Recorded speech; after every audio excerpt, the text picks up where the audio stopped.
My name is Barbara Cleaver. I never thought that AIDS would affect my family. And then we watched my son die of AIDS. My 26-year-old son. AIDS can affect everyone. My name is Luis Mora. I'm 36 years old. I knew about AIDS and thought it affected someone else. On March 27, 1985, I was diagnosed with AIDS. It has changed my life. I'm Amy Sloan. I'm a married woman with a son, and I have AIDS.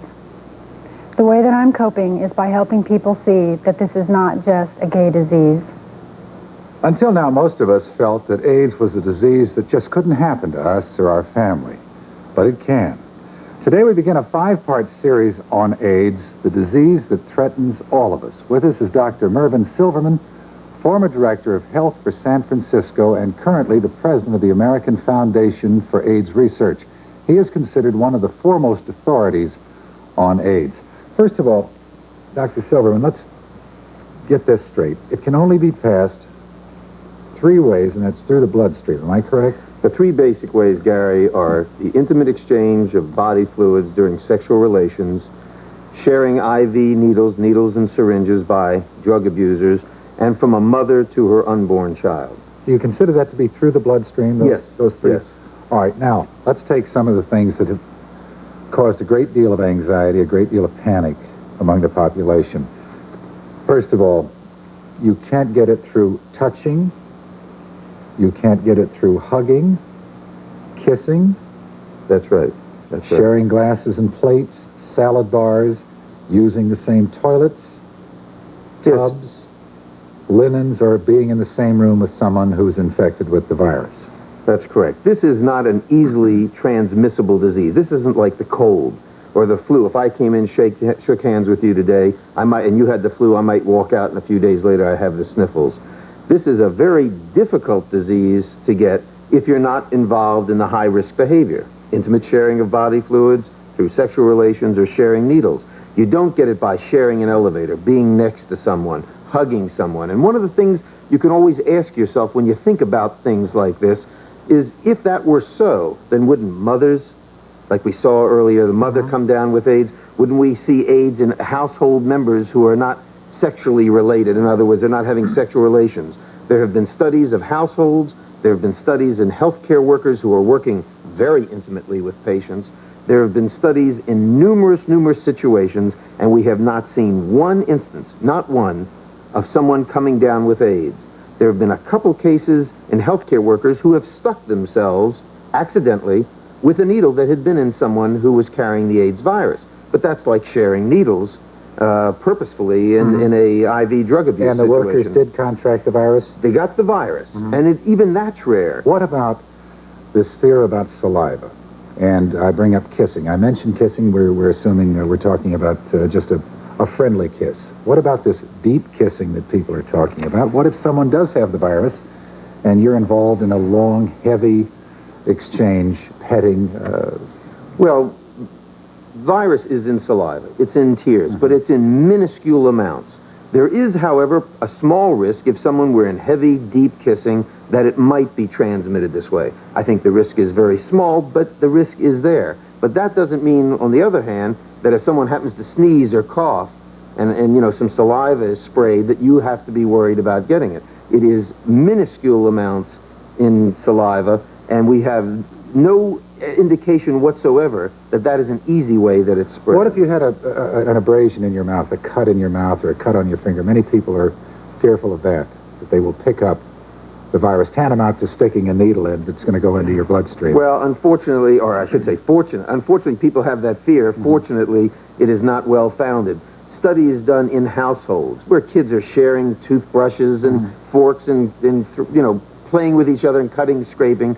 There has not been one case of a child getting infected in the household in that kind of a situation. What about having a relationship with someone who does have the virus? Does it take a long period of contact with that person, or can you get it immediately upon first contact? Evidence points that it could be done with one single sexual contact. And so people shouldn't try and play the odds. I think that would be a mistake. I recently read in the Los Angeles Times magazine a horrifying scenario of what shape we could be in 1991. It was written by Dr. Neil Schramm. You're familiar with Yes, Dr. I know Schramm. Neil. He's the chairman of the task force on AIDS here in L.A. County and L.A. City.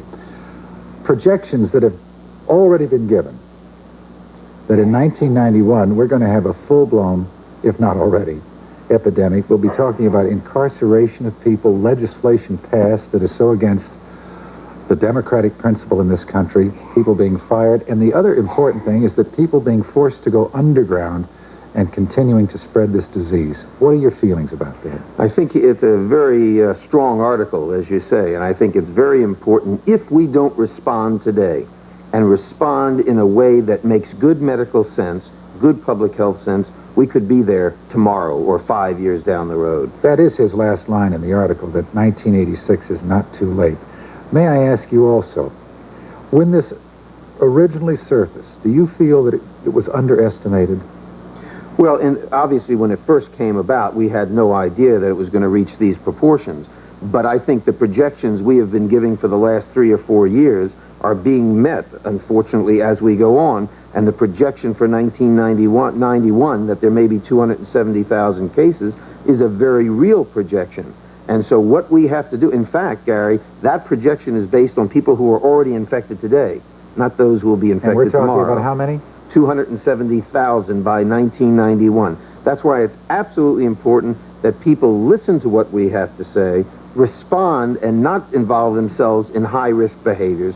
And if we do that, if people respond to that, we can stop the spread of this disease tomorrow. What about all of this adolescent sex? Are we going to see another generation of AIDS victims as a result of that? If we ignore it, if we stick our heads in the sand, we will. We've got to educate young teenagers who are experimenting sexually. We must educate them because they, as you know, teenagers think they're invincible and nothing can happen to them. Dr. Silverman, aside from practicing, of course, practicing safe sex, what about the research? Are we doing all there is to be done? Can more be done? And what would be needed to get more done? Funds? More can be done. A public health service memo that got leaked out indicates that they need 60% more money. I am hopeful that the administration will respond favorably because if they don't, the scenario that was portrayed for 1991 could be very well a reality. And it indeed was scary to read this. And unfortunately, it is a disease that may at some time affect all of us.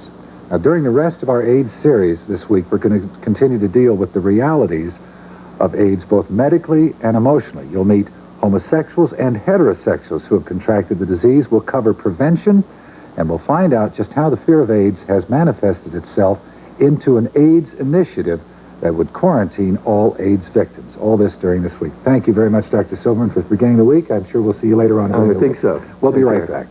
My name is Mark Horrocks. AIDS was a disease that affected other people's lives, faces, and people that I had no contact with. Until in September of 1985, I was diagnosed. It completely changed my life.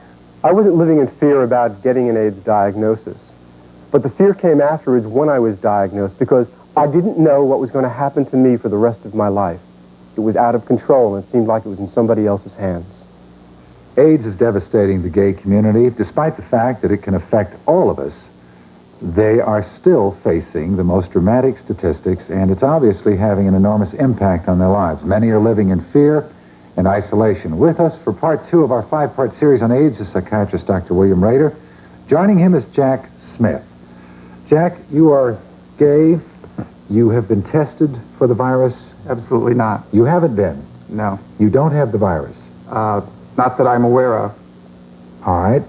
I don't want to be tested until there's something that they can do with the results of the test. Right now, all the tests can say is that you've been exposed. And But wouldn't it be nice to know that you haven't been exposed? no, only if there was something I could do about it. So what I choose to do is to live my life as if I have been exposed. Assume that I would test positive. I don't know that I would. I don't think I would. But assume that I would test positive and change my lifestyle in such a way that I live it with that. Had you been intimate with someone who had contracted the virus? I have not been. You have No, not I been. had many years ago with someone who has tested positive on the HCOV3 test. So I have concern there. But when it first hit that AIDS was happening, the initial reaction was absolute panic and fear. And so I lived for 3 years, 9 months, and 12 days of not having sex with another person. Wasn't fun. So that's changed some now. With as much information as we've been able to get about how to protect ourselves against the disease, we go into our relationships with others with that knowledge, and we live safely. Practicing what they term safe sex Absolutely safe sex. Every time I drive my car, I wear my seatbelt. I have a real risk in driving my car that I'll die driving my car. These days, having sex carries with it a real risk. So you take all the precautions that you possibly can and do it safely. Dr. Rader, his reaction to the test was so strong. There's more to it than what we perceive on the surface. Am I correct? There's a lot going on. First of all, I think we have a new epidemic now. We know about the AIDS epidemic, but we have an epidemic of fear, Gary. There are over 22,000 known cases of AIDS. With all the media exposure, people know of AIDS. They still don't know about AIDS. There hasn't been one case of someone living with an AIDS patient, other than a sexual partner, coming down with AIDS. We're talking about a 4-month-old baby. We're talking about a 60-year-old grandparent. They've been touched. They've been hugged. They've been kissed. They've been coughed on. They've drank out of the same glass, ate out of the same plate, used the same bathtub, even used the same toilet. And not one single person has come down with AIDS. The problem that's being presented here is that because of our inappropriate fear, we're driving people underground. He doesn't want to find out that he's got it because of you and I, Gary. And if he doesn't want to find out, then he's likely, if he does, to spread it. Because we're not going to give him a chance to come forward, because if he does, or he finds out he has this test, then people are going to totally reject him. So what we're doing is we're increasing it. And to me, this is the bottom line. The AIDS virus doesn't know whether you're a homosexual or heterosexual. And if what's happening in Haiti happens here in the United States, that pretty soon the majority of people having AIDS will not be homosexuals. And what I want to say very clearly, it looks like it's going to be you and I. So let's start giving these people who have this horrendous illness, I mean, it's a horrendous illness, some compassion, some understanding, and let's put some energy into getting them to please come forward so that we can do some more studies, so that we can stop people. You know, You have to guarantee that they won't be discriminated against. Some gays are so upset that they're actually, at least being reported, that they're so upset by all this that they're going out and purposely saying, well, yes. Bull. Absolute bull. They are not. Okay. The community is not. The community is very responsibly policing itself and informing themselves, educating themselves. And what we have to do now as a gay community is get actively involved in educating all the straight people who are out there having sex and having absolutely unsafe sex, that they may be spreading it themselves. I couldn't agree with you more. The gay community in general is not doing this at all. But there are certain individuals who are doing it, and they're doing it, I think, because of what we're doing. If we gave them an opportunity, I don't think they'd do it. All right, let's get back to Jack for just a minute. Personally, Jack, the Dr. Rader mentioned being isolated, being ostracized. Have you experienced this? Well, I would say we're probably a little more sensitive to it. As a friend of mine says, we're not on the A party list anymore. A few years ago, we were real trendy. Gay people were real trendy. You got invited to parties. It was cool to be gay. I don't think that's the case anymore.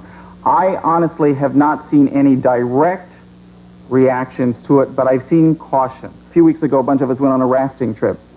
There was about 20 straight people and 5 of us gay people. We found ourselves holding back from them just a touch, not sharing in the community bottle that was being passed around the campfire, just because we didn't want to make them uncomfortable. So it's a two-way thing. We're kind of looking at each other, and we're suspicious of each other. Can you imagine what it does to you psychologically, where you take your cues from society, and, you know, there was all the prejudice in the past, but now with this increase, I don't care how secure you are or anybody else is, when everybody's doing this to you, it has to destroy your self-esteem. And what I'm seeing in the gay community is a two-pronged effort. Quite honestly, we're sick to death of hearing about it. We can't go to a dinner party now, but that's the conversation. What did we talk about at dinner parties before there was the AIDS thing? Every meeting you go to, that's usually the topic of conversation. The speaker is talking about that. And yet we realize that we've got to become absolutely aware of the latest information, and that the straight people are going through now what we went through 4 years ago. The absolute fear and panic and, oh my God, how do I protect myself? We have to continue life. Life doesn't stop because this horrible thing has suddenly appeared on the horizon for us. And that same danger is coming to the straight community. And it raises the question, Dr. Rader, is their fear justified? I mean, is any fear justified? Yes, have a fear, so use a condom. Be sensible. But don't use this inappropriate fear to cause a problem within your own family. Just as there are certain things known, there are certain things that are unknown. And I think the unknown things are what are causing the fear and the panic. And that's why we need the education. The education and the moving away of, we can't talk about that. This is real stuff that's happening to real people all across the country. There are things that may be uncomfortable to talk about, but they've got to be talked about. Or someday they're going to have to do it because it will be within their own family. Jack, thank you. Dr. Rader, thank you for being with us. Gary. Tomorrow, as our series continues, we're going to talk to a woman. She is heterosexual. She has AIDS. We'll be right back.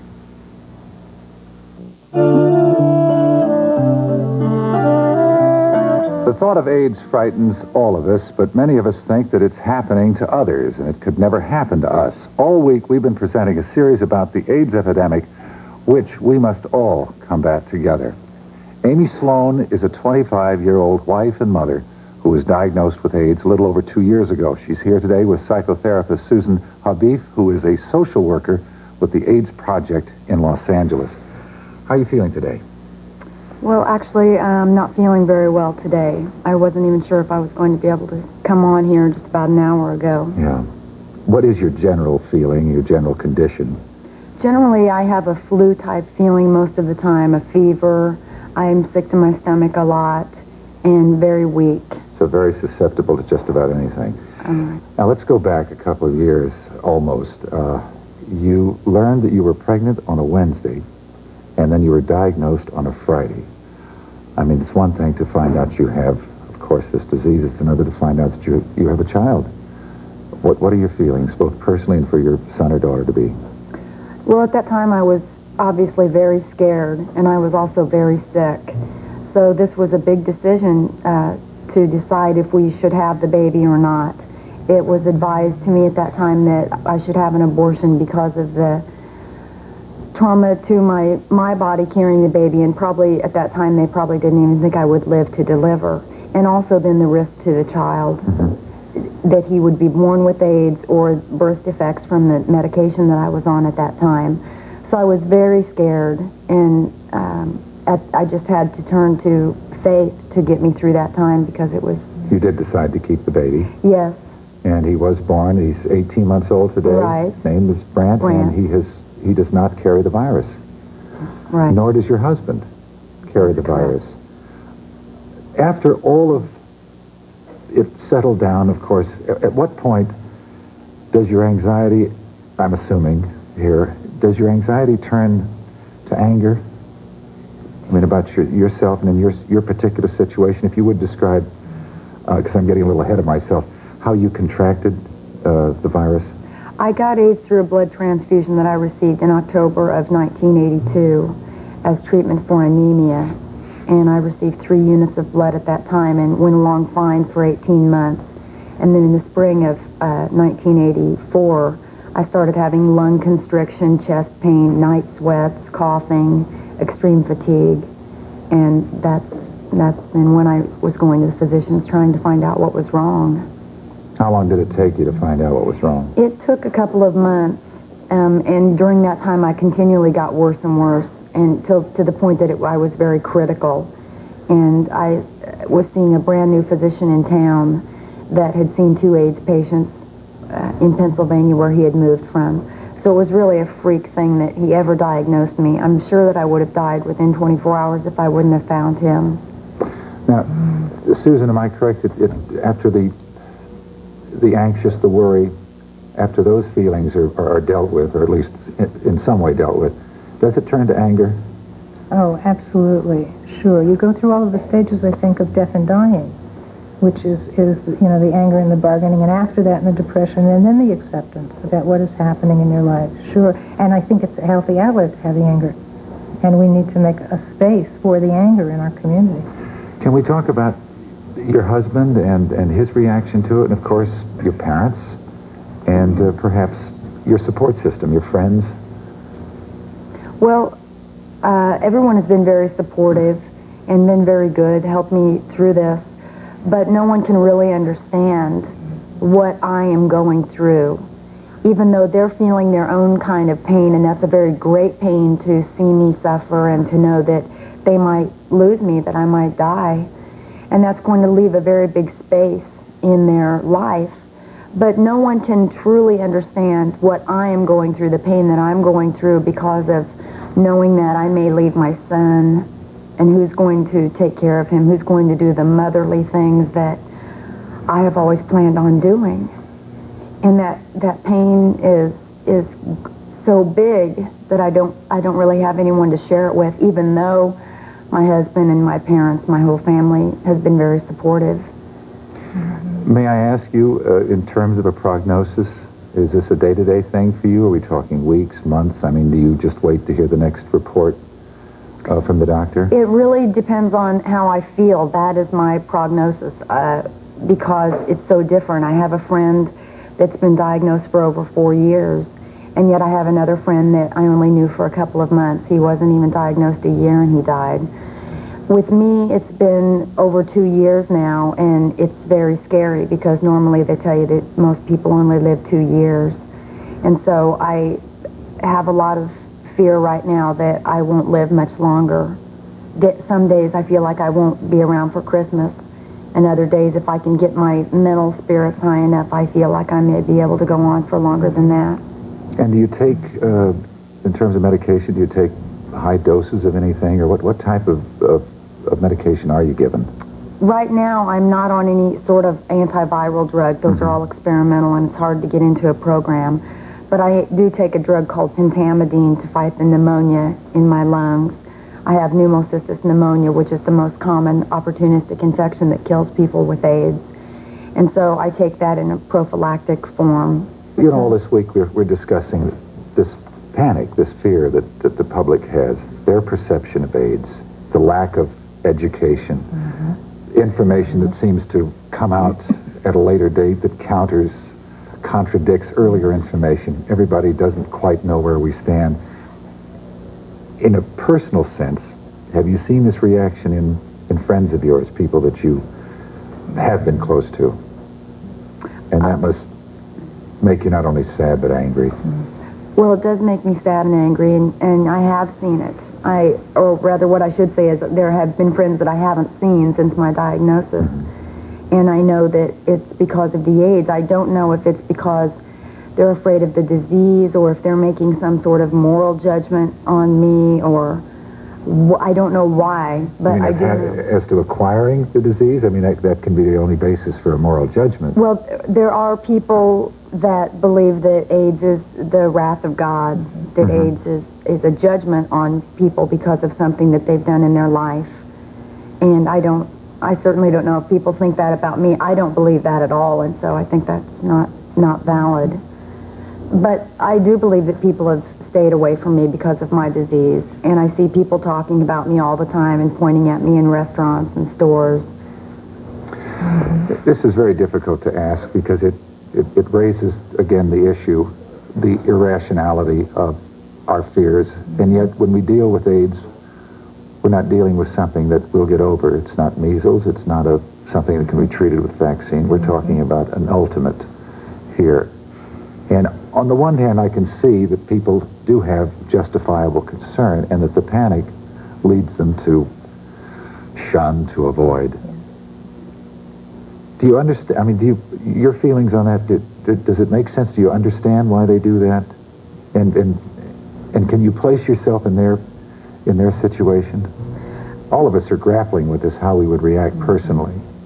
Well, certainly I can understand that. I can understand that fear, because I do have a child, and I want to protect him from everything in this world that is bad, and and diseases and all of those kinds of things, and so I can understand why people are scared. This is a terrible disease. I don't want anyone else in this world to ever have this disease again. And I'm doing everything that I can to promote that, to promote this, the not spreading this disease, the education. And so I understand people's fears, and I acknowledge those, and I say that's fine to be fearful, but I think that people need to turn that fear around into educating themselves and put it into a real positive force. And that's what I'm doing. I'm afraid right now. I'm afraid of death. And I'm turning that around into positive energy and using it in my life. I get a great feeling from you. I don't know. Do you get it, Susan? Yes, and I think you need to really strongly reiterate that point that, yes, people, I'm sure that there's people watching this that wonder why we're sitting so close to her. And we need to understand that the fear is real and normal and important, and I think that Amy understands that, and that then we make a decision about who we are and what we're doing, and we try to listen to true facts. People do become irrational, and I think that if the majority of people hear programs like this knowing that it's okay, that we're not going to catch AIDS from Amy, then maybe we can love her, and maybe we can be close to her, and maybe it's okay, and maybe we can reach out a hand. Thank you, Susan. Tomorrow we're going to continue our series as we find out what we can do to protect ourselves from AIDS. Amy, we love you. Thank you for being here. Well, thank you. Come back and see us. Okay, I will. We'll be right back.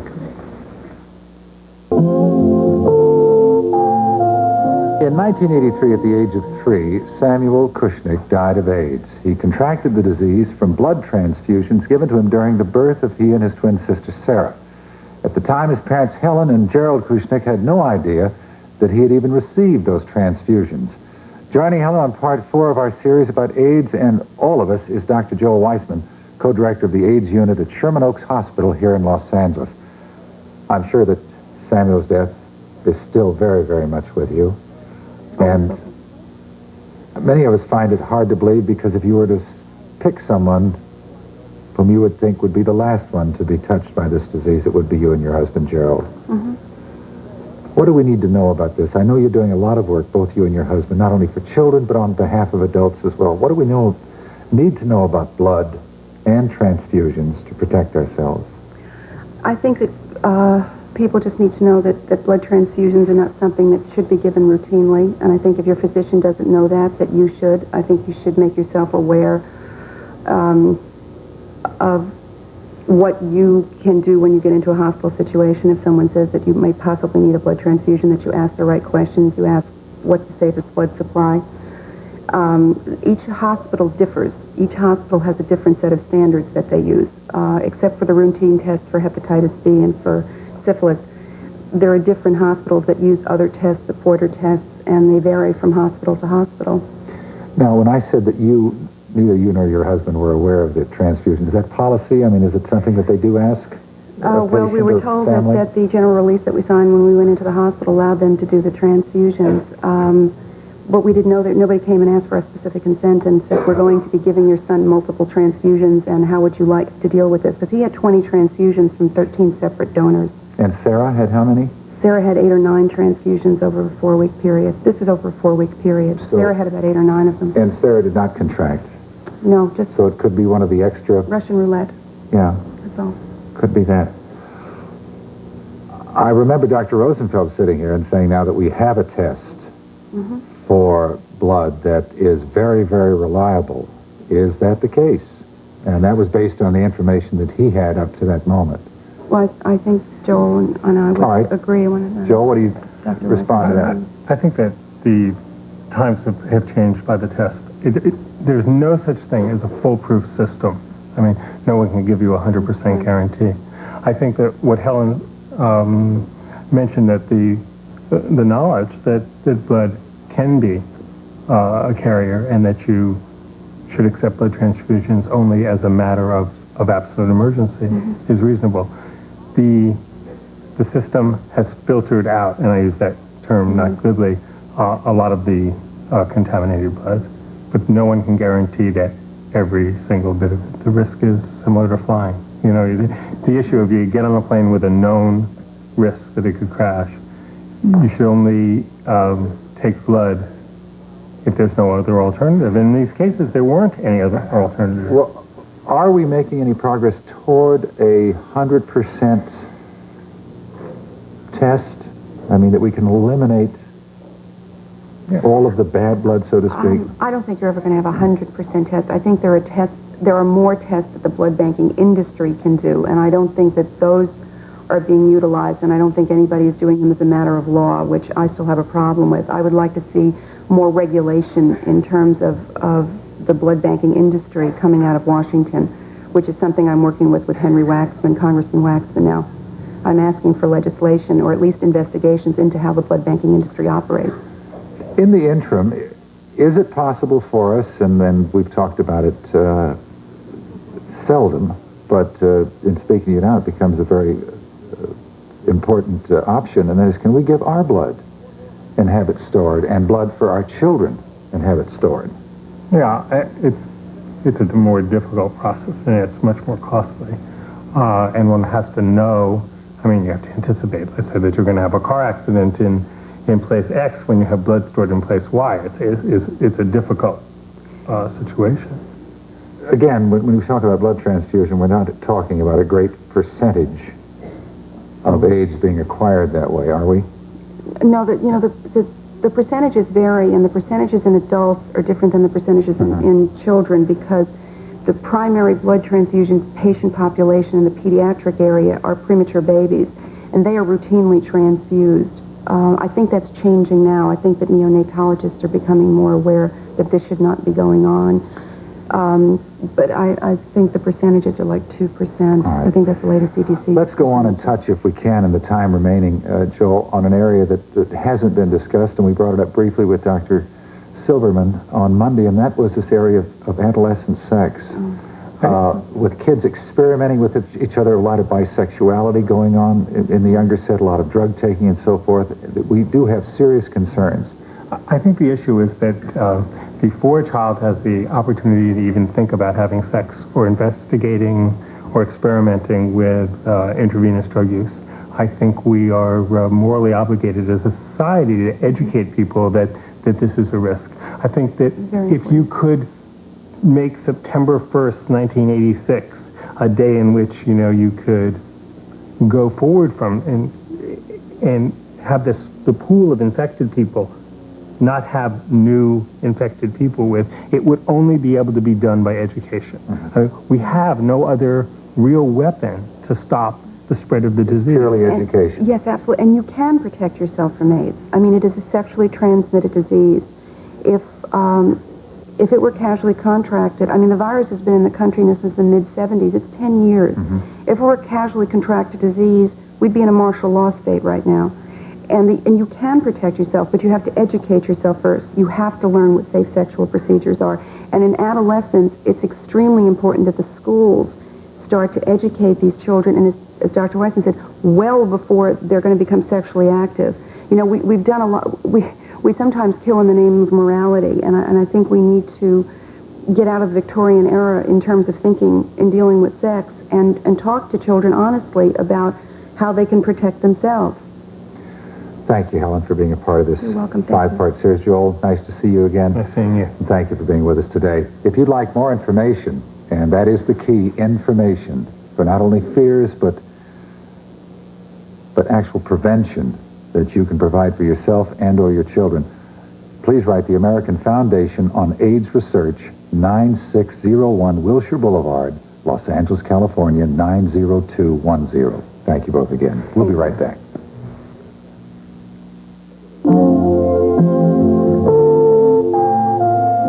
All this week, we have looked at AIDS as an epidemic that affects every one of us. Today, in the final part of our series, we'd like to examine the nation's first AIDS initiative that's been proposed in California. With us to discuss this controversial AIDS initiative is Khushro Gandhi, the chairman of the Prevent AIDS Now Initiative Committee, and Dr. Mervyn Silverman, the president of the American Foundation for AIDS Research. Mr. Gandhi, would you explain the AIDS initiative as it is in its current state? Yeah, the initiative is really very simple. It makes AIDS a communicable disease.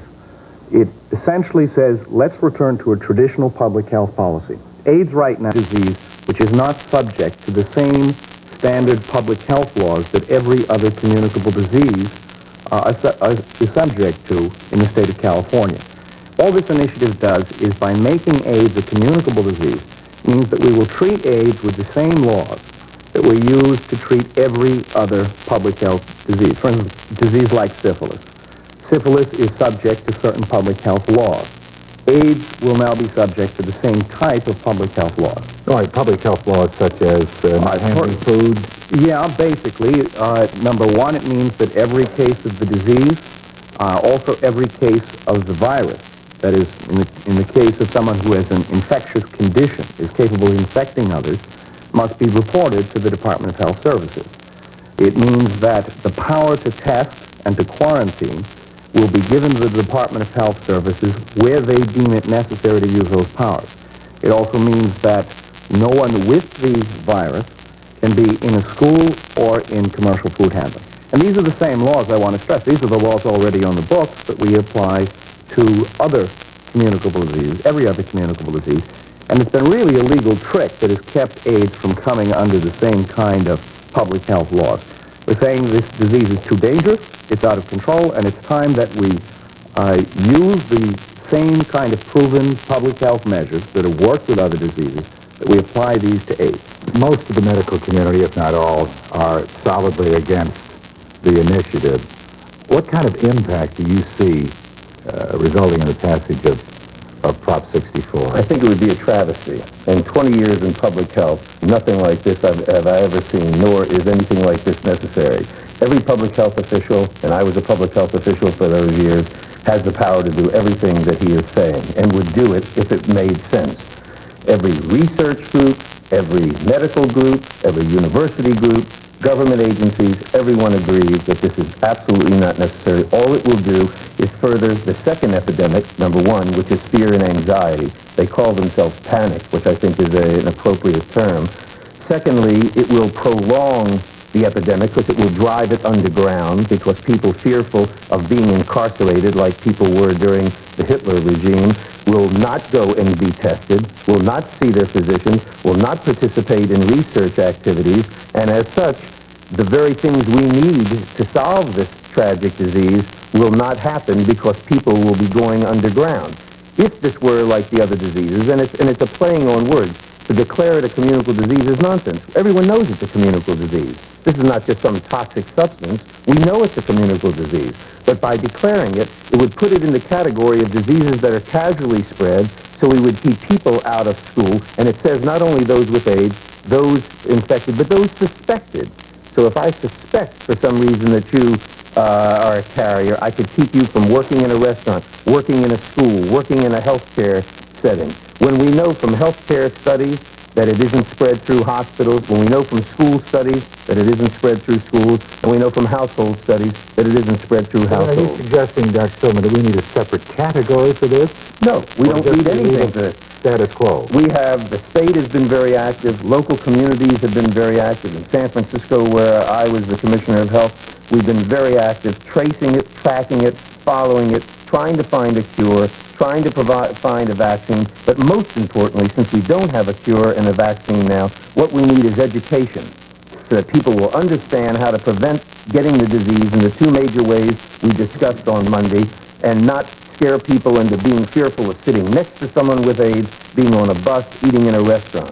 Mr. Gandy, the point about going underground is a very valid one. We had a young man here this week as part of our series, and he does not have the virus, yet he refuses to be tested. He's panicked, if you will, paralyzed about what might happen if it indicates that he does show that he does. I don't think the point about how are you going to handle this mass that's not underground movement? Our problem is that what Dr. Silverman, first of all, the term suspected, which Dr. Silverman refers to, is the existing health law of the state of California. That's not something new. That's the existing health law for every other disease. We're faced with 500,000 people in California alone who have been infected by this virus and can spread the disease. That's this year, early 1986 figures, approximately 500,000. The medical establishment, which Dr. Silverman certainly represents, has failed completely. If they tell you this disease is under control, it's not under control.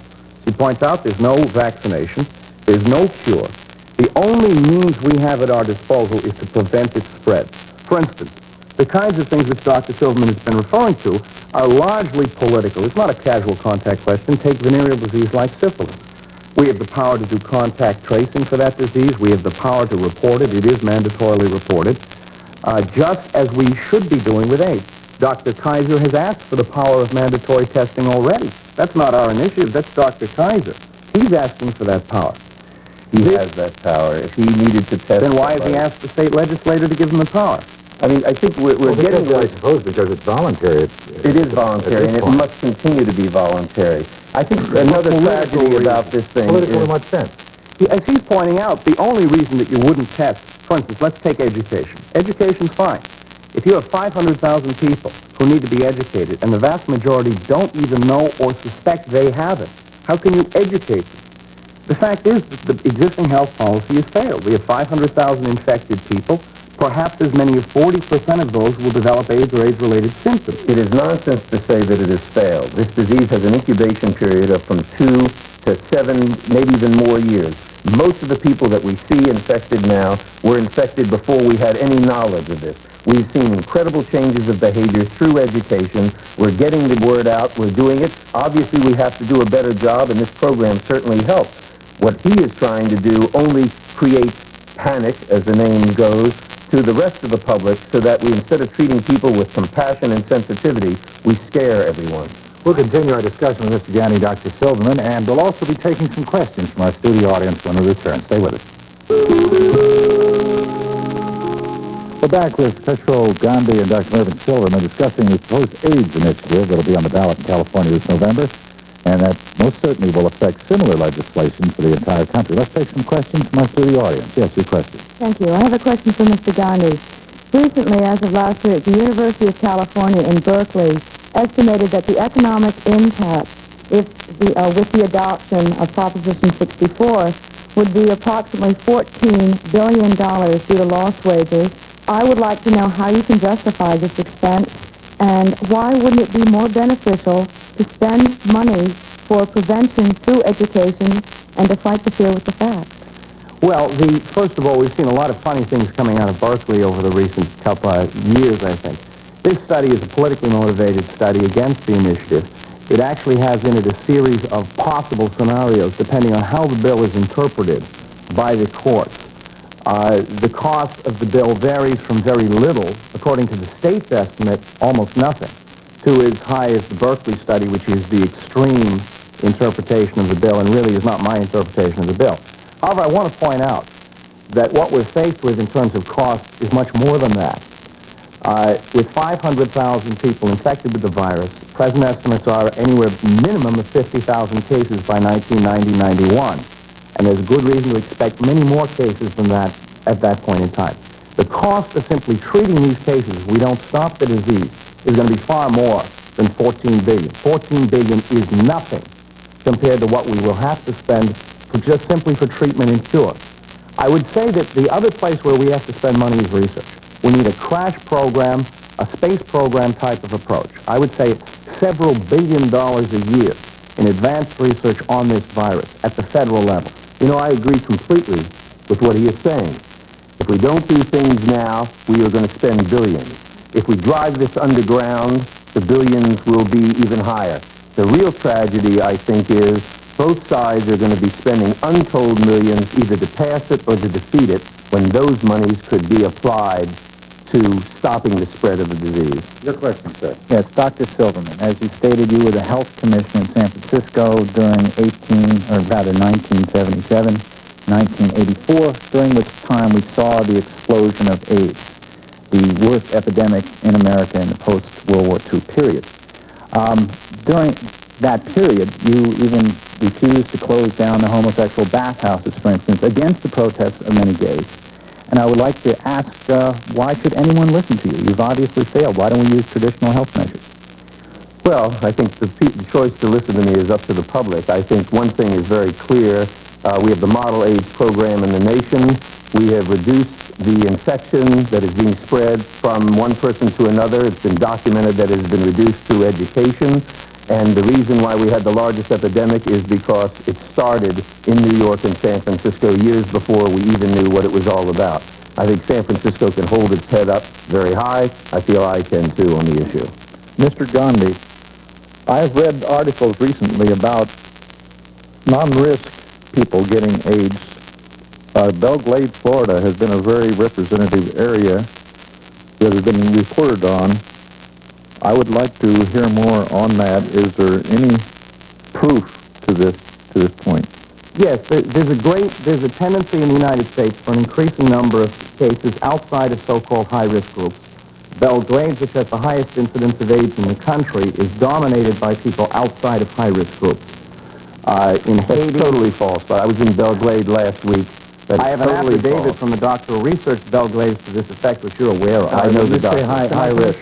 Whom are you referring to, Mr. We're Gandhi? talking about the standard high-risk groups as defined by people like Dr. Silverman and the CDC: homosexuals, intravenous drug users, hemophiliacs, people with blood transfusions. So who are these people? And prostitutes, possibly, and people having heterosexual relations. We're talking in Belle Glade, and as well, for instance, in Africa.